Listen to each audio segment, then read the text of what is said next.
Matthew chapter 7 verse 7 hanggang 8. So babasa po tayo sa Tagalog, mga kapatid. Ang lahat po na nasa Matthew chapter 7, magsabi, praise the Lord. Praise the Lord. Amen. Ang sabi po, magsihingi kayo at kayo'y bibigyan. Amen. Magsihanap kayo at kayo'y mga susumpong. Magsituktok kayo at kayo'y bubuksan. Sapagkat ang bawat humihingi ay tumatanggap, at ang humahanap ay nakasumpong, at ang tumutuktok ay binubuksan. Tayo po ay manalangin, hiniling ko po si Brother Eddie na ipanalangin po ang banal na salita ng ating Panginoon. Panginoong Hesus, maraming salamat sa pagkabasa ng iyong salita, Panginoon. Hallelujah. Aming dalangin, Panginoon. Hallelujah. Napalutan mo yung banal na loob, Panginoon, ang mensahe, Panginoon. Ang aming pasto, Panginoon, na magdadala ng iyong salita, Panginoon. Gamitin mo siya, Panginoon. Hallelujah. At buksan mo ang mga puso ng bawat isa na tanggapin ang iyong salita, Panginoon. At bawat mensahe, Purihin Hallelujah. Purihin ka, Panginoon. Aming tataas ang iyong salita. In Jesus' name we pray. Amen. Amen. Amen and amen. Bago ka makaupo, tapingin mo ang katabi mo. Sabihin mo, I'm glad you are here.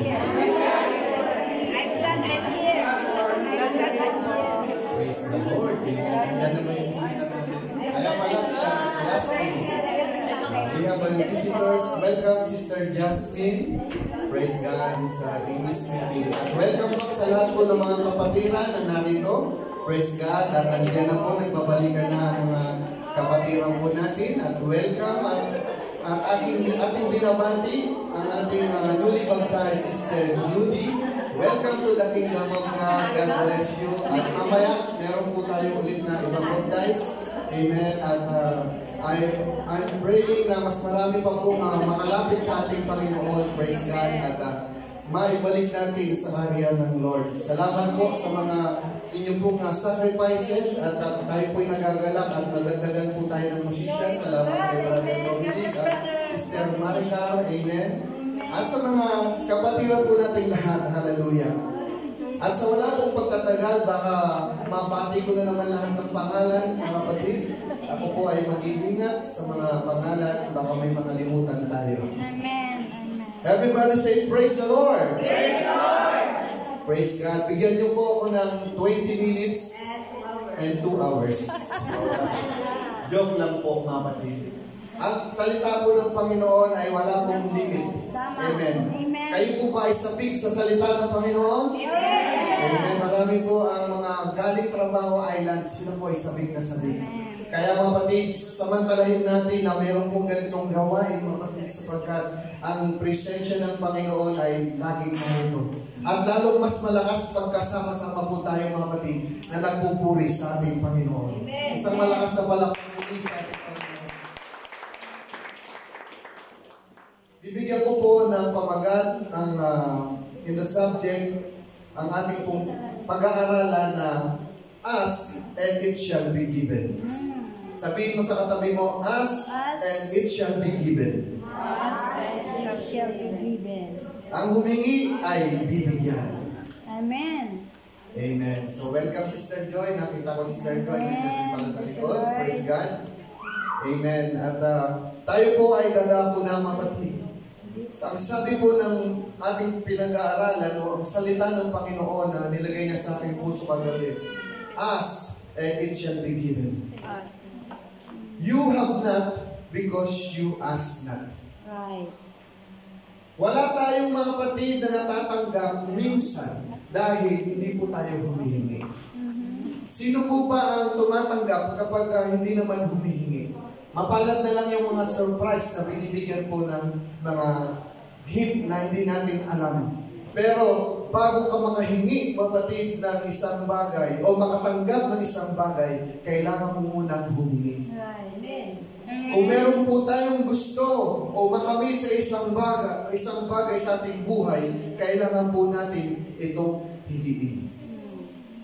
Ang ask, ibig sabihin po, sabi ni Merriam-Webster, say something in order to obtain an answer or some information. Say to someone that one wants them to do or give something. Di ba mga kapatid, yung mga namamalimos sa kalsada, hindi na nila kailangan sabihin, pahingi, nakagano na yung kamay nila. Alms, alms, alms. Alam mo na sila ay nangihingi. Yeah. At minsan mga kapatid, kapag sila ay talagang eager na makatanggap, ang kanilang pong tinig ay nagsasalita, ang sabi, palimos po, alms, alms. Nilalakasan nila ang kanilang boses kapag gusto nilang iparamdam na sila ay nangangailangan. Kapag tayo po ay nangangailangan, kailangan natin ibigay ang ating buong lakas at determination na talagang kailangan natin. Kapag mayroon kang kailangan pala kapatid sa iyong buhay, hindi yung papetik-petik lang tayo na, Benny naman. Hindi ka bibigyan mga kapatid kapag ang paghingi mo ay hindi seryoso at hindi totoo. Amen? Kapag hihingi tayo kapatid sa isang ating kaibigan o ating mahal sa buhay, dapat nanggagaling po sa ating mga puso. Everyone asking will receive and will not be shameful. Ang sabi po sa Tagalog, bawat humihingi ay tumatanggap at hindi papahiyain. Hallelujah. Amen. Kapag tayo po ay nangihingi, lalo na sa ating Panginoon, hindi ka mapapahiya. Sapagkat ang Diyos natin mga kapatid, ang Diyos ng pag-ibig at ang Diyos ng pag-asa. Kaya kapag ikaw ay hihingi sa ating Panginoon, siguradong hindi ka niya papahiyain. Amen. Ang sabi po ng Matthew 7:8, kabinasa natin, for everyone who asks, receives. That one who seeks finds, and to the one who knocks, the door will be open. Ang bawat humihingi ay tumatanggap, at ang humahanap ay nakasusumbong, at ang kumakatok ay pinagubuksan. Amen. Gusto ng Panginoon, mga kapatid, na tayo po ay maghanap sa Kanya. Kaya nga narito tayo ngayon dahil hinanap natin ang Panginoon.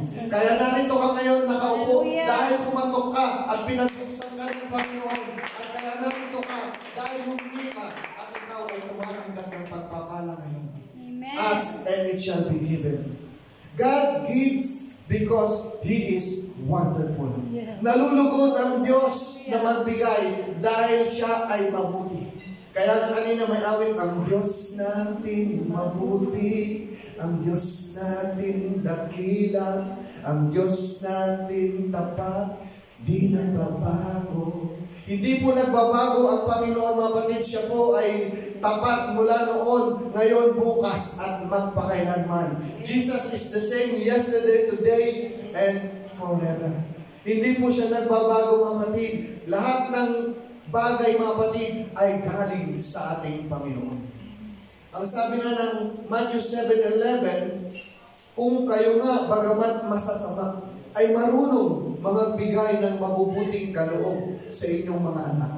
Gaano pa kaya ang inyong Ama na nasa langit na magbibigay ng mabubuting bagay sa nagsisingi sa Kanya?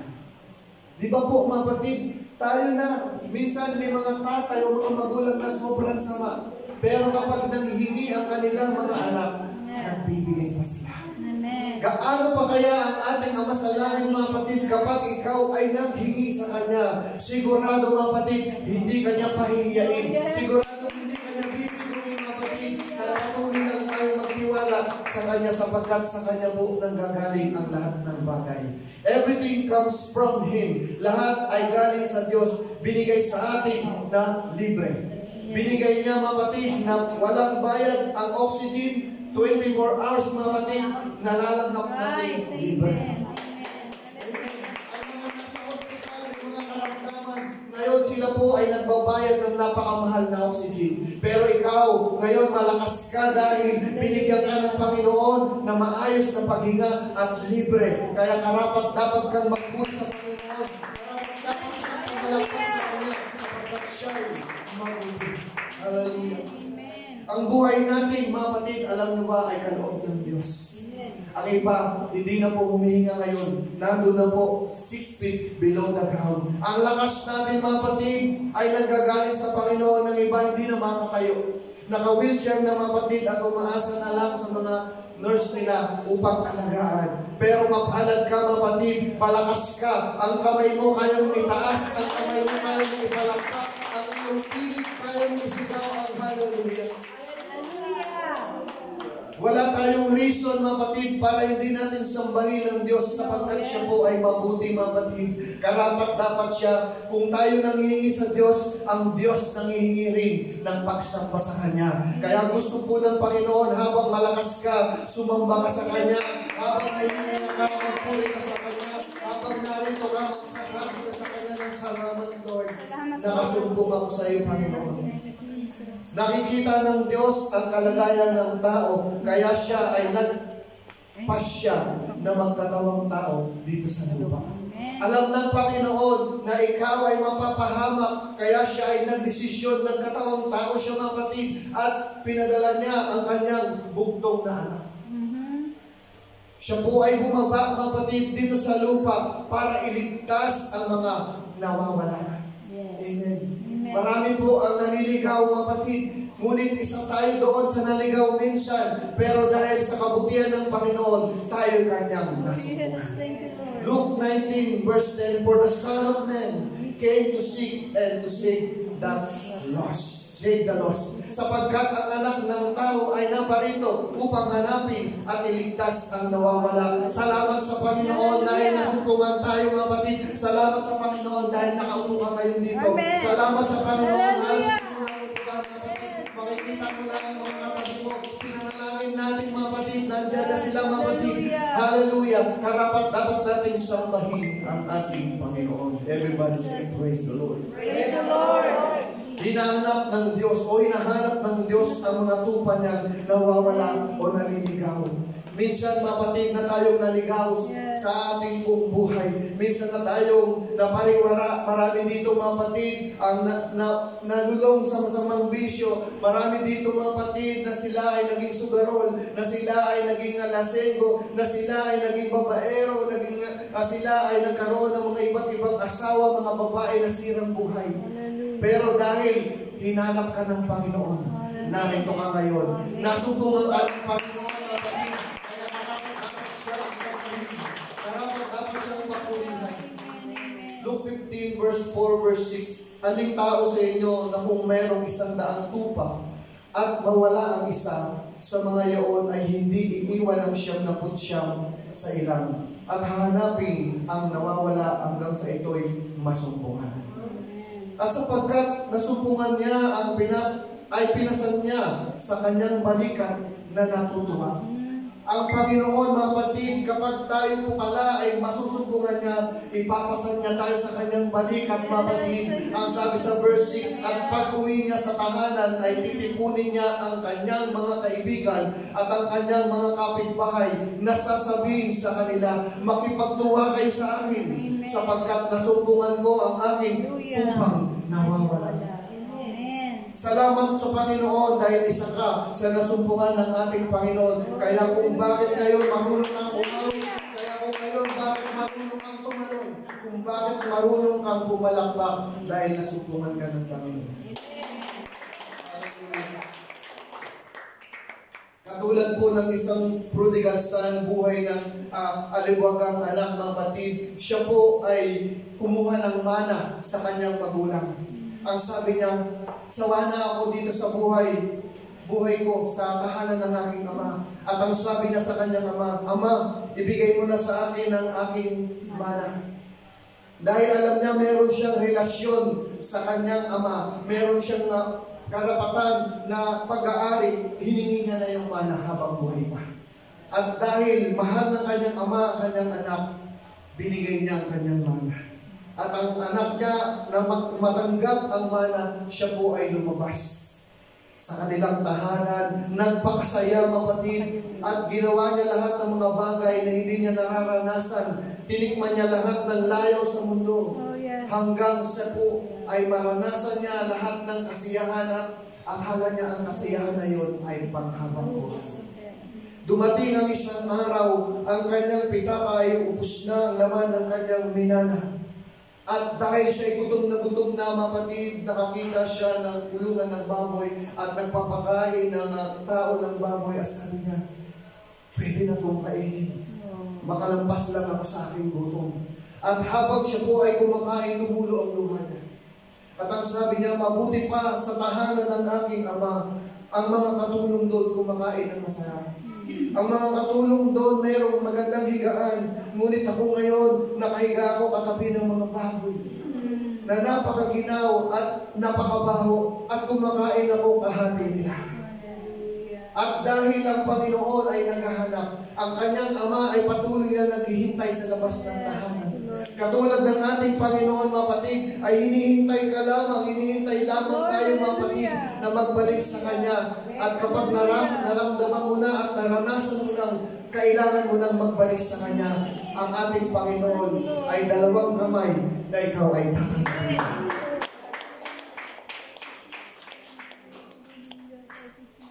Nagpasya siyang bumalik sa kanyang ama at ang sabi niya, babalik na lang ako sa aking ama. At doon, kahit ituring niya na akong katulong sapagkat ako ay umalis na. He returned home to his father. At habang siya ay nasa malayo pa, nakita na siya ng kanyang ama na paparating. Puno ng pagmamahal at habag ang sabi ng kanyang ama dahil nakita niya, tumakbo siya nakasama sa kanyang anak at niyakap na ito at hinalikan. Ang Panginoon, mapatid, naghihintay lamang sa atin na tayo'y magbalik sa Kanya, mapatid. Hindi ibig sabihin kapag ikaw ay nagwawala, ay ikaw yung hinahanap.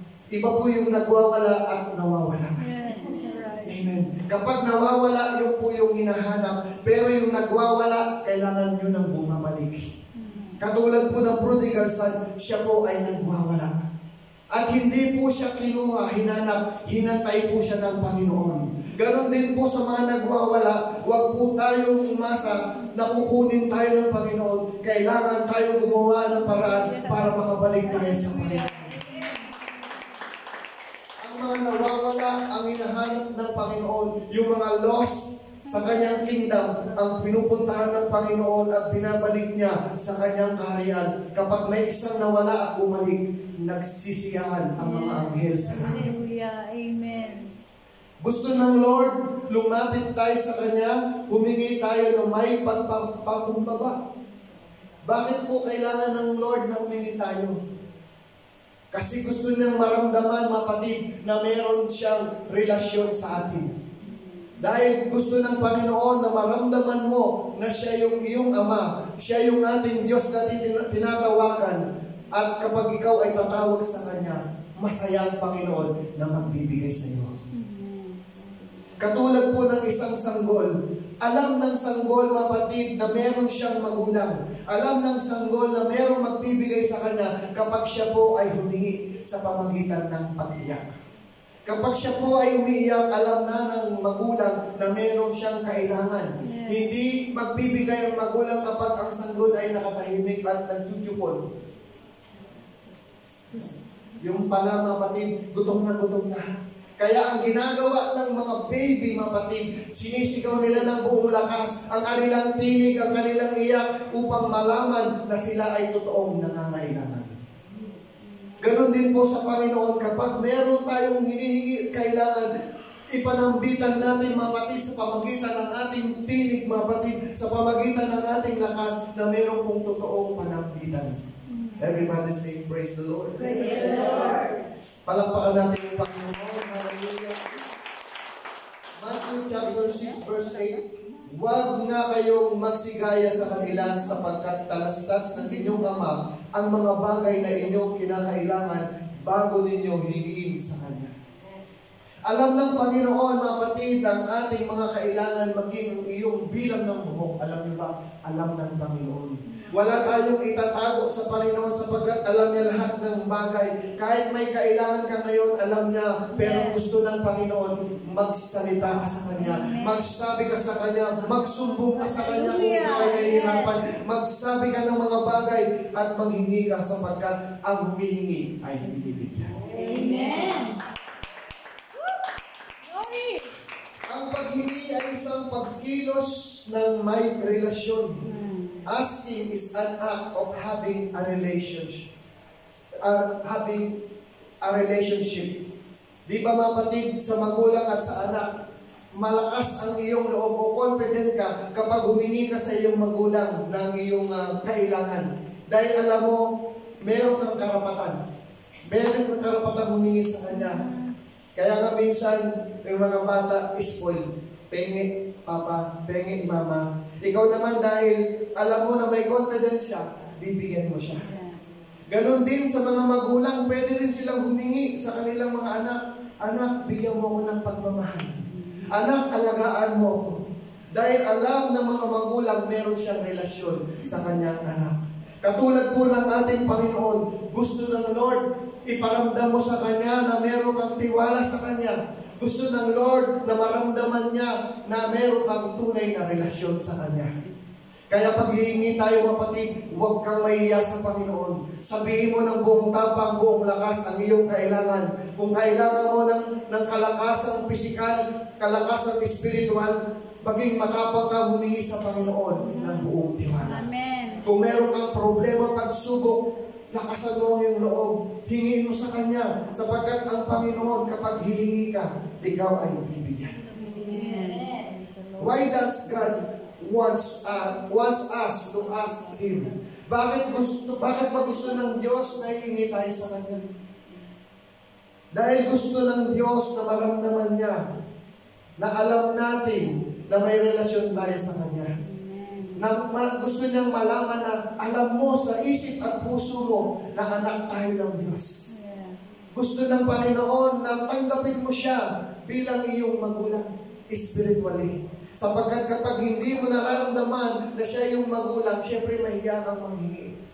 Meron bang kapitbahay na pagpasok sa tahanan, magbubukas agad ng rep kahit hindi siya kakilala? Meron siguro, pero yung minsan-minsan lang. Pero yung medyo familiar na siya, okay yun, tinuturing niya talagang pamilya kahit hindi niya kamag-anak. Ganon mga kapatid, ang tunay na relasyon, minsan mas di magkaibigan kayo. Dahil confident ka na alam mo parang turing ka niyang pamilya, pagpasok mo pa lang, bukas ka na ng rep. Kuha ka agad, hindi mo natatanong yan gano'n to. Dahil alam mo, lahat ng yan ay tiwala rin siya sa iyo. Amen? Ganun po ang tunay na may relasyon. Meron pong confident. Meron siyang lakas ng loob kapag siya ay manghihingi. At alam nyo lahat ng bagay, siya po ang may-ari din sa mundo. Everything in this world comes from Him. John 1:3, ang lahat ng mga bagay ay ginawa sa pamagitan niya. At alinman sa lahat ng ginawa ay hindi ginawa kung wala siya. Gusto lang po ng Lord na ma-establish ang pagiging ama niya sa kanyang mga anak. Gusto po ng Panginoon na maging maayos ang ating relasyon sa Kanya. Sapagkat kapag ikaw ay tupang ligaw o naliligaw, wala kang tunay o tamang relasyon sa Panginoon. Hindi ka lalapit, hindi ka mananalangin. Iba ang iyong pinapanalangin, iba ang iyong nilalapitan. Ang iba mga kapatid, sabi nila, devote naman ako. O devoto, pero devote pala. Ibig sabihin, pupunta sila doon sa alak. Doon sila kukuha, mga kapatid, ng solusyon ng kanilang mga problema. Pero kapag may Panginoon ka, hindi ka nalalapit sa mga bagay na pansamantala lamang dahil nalapitan mo na yung tunay na nagpapalakas sa atin. Everybody say praise the Lord. Kasi gusto ni Lord, mga kapatid, malaman niya natin na tayo ay kanyang anak na may parte ka sa kanyang pag-aari. Ang Diyos ay mayaman, mga kapatid. Hindi niya na po kailangan ng ating mga yaman dito sa lupa. Pero gusto lang ng Panginoon maging faithful tayo sa Kanya. Hinihingi niya lang sa ating mga kapatid, maging tapat tayo sa Kanya. At tayo po ay magre-response. At kapag hihingi ka naman, meron ka rin karapatan manghingi sa Panginoon dahil may parte tayo sa pag-aari ng yaman ng Panginoon. Mapapansin nyo lahat ng mga faithful mga kapatid, pinagpapala ng Panginoon. Dahil meron silang tiwala, alam nila na may part sila sa Panginoon kapag sila'y naging tapat, sila po ay pinagpapala. Amen. Everybody say, praise the Lord. Praise the Lord. Ang last verse, Mark chapter 8, verse 11, mga kapatid, sa ating pong pagtatapos. Kaya nga, sinasabi ko sa inyo ang lahat ng mga bagay na inyong idinadalangin at hinihingi ay magsisampalataya kayo na inyong tanggapin na. tinanggap na at inyong kakampi. Ask and it shall be given. Ang humihingi ay bibigyan. Tayo po tayo mga kapatid sa oras pong ito. Ang Diyos ay nagmamasid lamang sa atin. Tinitingnan ng bawat isa sa atin kung ano ang ating mga ginagawa. Naghihintay lang siya, mapatid, kung ano ang gagawin natin kung tayo ay lalapit sa Kanya at hihingi. Sapagkat nakikita ng Panginoon na tayo nangangailangan sa Kanya. Ang iba sabik na sabik, mga dalo ng gawain, ihingi natin ng panalangin sa Panginoon. Lord, bigyan mo kami ng pagkakataon na magkaroon ng regular na panambahan sa araw ng linggo. Ang iba naman na nanalangin na maligtas ang kanilang mga mahal sa buhay. Ang iba naman, mga kapatid, gusto nilang maging malago, katulad ng mga kapatiran na nakikita nila na ang nalakas ng kanilang pananampalataya. Ask and it shall be given. Ibibigay lang natin lahat sa ating Panginoon, mga kapatid. Kapag tayo ay humingi, dapat meron din tayong ibabalik sa Kanya. Kapag ikaw ay nanghingi sa Panginoon, makipag-bargain ka. Kung ikaw may karamdaman sa Panginoon ngayon, humingi ka sa Panginoon ng kagalingan at mangako ka sa Panginoon, ibalik mo pa sa Panginoon ang iyong mga panhatak sa Kanya. Kung ikaw ay nangangailangan ng kalakasan espiritual, gusto mong maramdaman ang Kanyang Spirit, ang Kanyang banal na Espiritu sa oras na ito, mga kapatid, ang Panginoon ay aanyaya na tayo po ay lalapit sa altar. Habang tayo po, mga kapatid, ay sumusuko sa ating Panginoon, tayo po ay lalapit sa ating Panginoon. Samahan niyo ako sa konting panalangin. Hallelujah, Jesus. Oh, hallelujah. Nakikita po, Panginoon, ang iyong mga anak na pamito sa altar, Panginoon, na meron pong pusong pagpapakumbaba, na sila po ay nagtataas ng mga kamay sa oras na ito. Lord, salamat po, Panginoon, sa iyong kabutihan na kami po ay hinanap mo at muli mong nasumbungan sa oras na ito. Lord, alam ko, Panginoon, na meron kang pangungusap sa bawat isa sa amin. Ano nga, Panginoon, ang gusto mong sabihin sa iyong mga anak, pangusap ka ngayon. Hallelujah. Kung meron man nangangailangan ng kagalingan, kung meron man nangangailangan ng kalakasan espiritual, kung meron man nangangailangan, Panginoon, ng mga financial, O God, kung meron man nangangailangan ng comfort, kung meron mong nawawala ng mahal sa buhay, mga iniwan ng mahal sa buhay, mga nawala ng trabaho, Lord, I pray, hallelujah, you are the Jehovah Jireh, our provider.